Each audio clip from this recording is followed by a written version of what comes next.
The first time I realized something was wrong, it wasn't because of loud arguments or broken promises. It was the silence.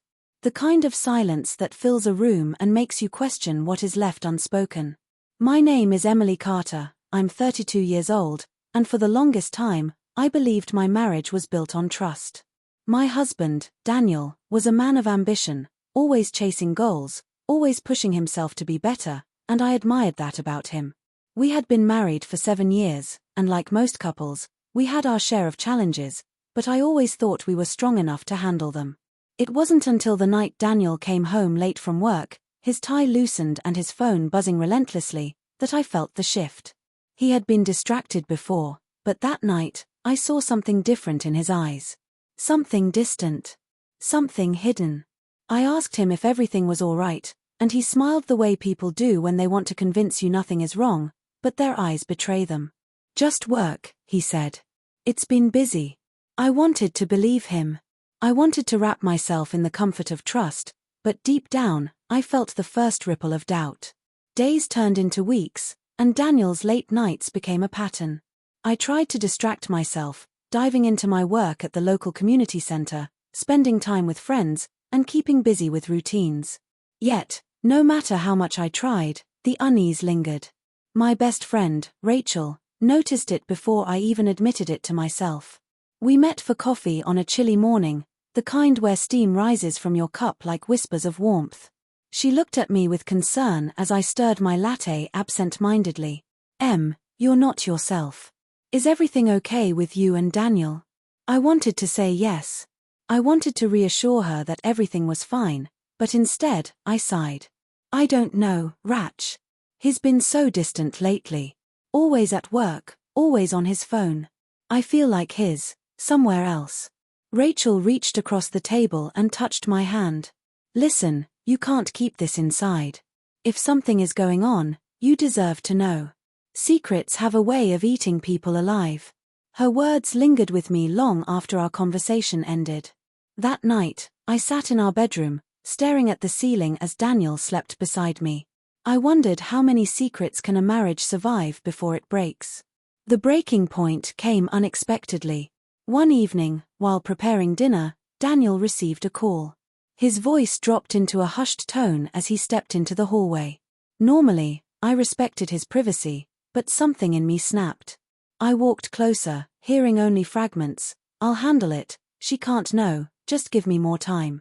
My hands trembled as I set down the knife I had been holding. The words echoed in my mind, she can't know. When he returned to the kitchen, he acted as if nothing had happened, asking casually about the meal. I tried to mask my turmoil, but I knew I couldn't keep pretending. That night, when he fell asleep, I lay awake, my heart pounding. Was it another woman? Was it something at work? Or was it something even deeper? The next day, I confided in Rachel again. She looked at me seriously and said, You have to confront him.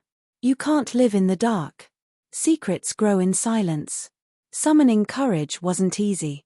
I had always been the kind of person who avoided confrontation, who kept peace even at the cost of my own feelings. But this was different. This was my marriage. This was my life. When Daniel came home that night, I asked him to sit with me. My voice was steady, though my hands shook. Daniel, I need to ask you something.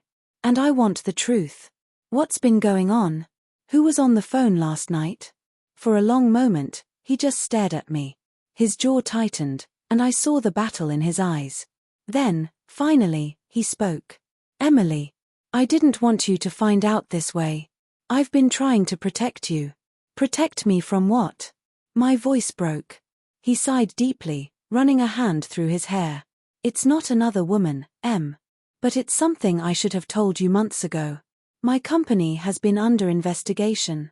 I made some financial decisions I shouldn't have, and now I'm in too deep. I kept it from you because I didn't want you to worry. But the truth is, I don't know how to fix it. The room spun around me.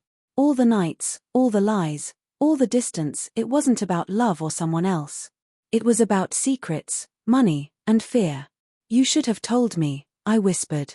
You should have trusted me enough to share the truth. We're supposed to be a team. He lowered his head, shame etched on his face. I know.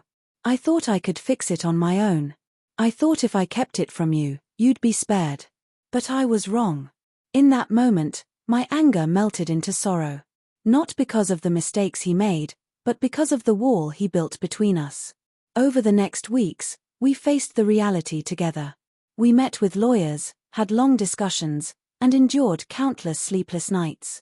The weight of the situation was crushing, but for the first time in months, Daniel was open with me. He shared his fears, his failures, and his regrets. And I, in turn, shared my hurt, my disappointment, but also my willingness to fight through it together. The road wasn't easy. Friends and family noticed the strain, and whispers followed us. But little by little, we found a rhythm again. Not the same as before, something new. Something forged in truth. One morning, as I stood before the mirror, I saw a different woman. A woman who had faced betrayal, not of love but of honesty. A woman who had found her voice when silence threatened to consume her. I thought about Rachel's words, secrets have a way of eating people alive. She was right. But speaking the truth, even when painful, has a way of setting people free. Daniel and I still had a long road ahead, but I no longer felt like I was walking it blind. He had finally let me in, and I had chosen to stay. Not out of weakness, but out of strength. Out of love that was willing to heal. And so, when people ask me why I stayed, why I fought for a marriage that had been shadowed by lies, I tell them this: because love is not about perfection. It's about truth. And even when you're already too deep, sometimes saying more, saying everything, can be the first step toward redemption.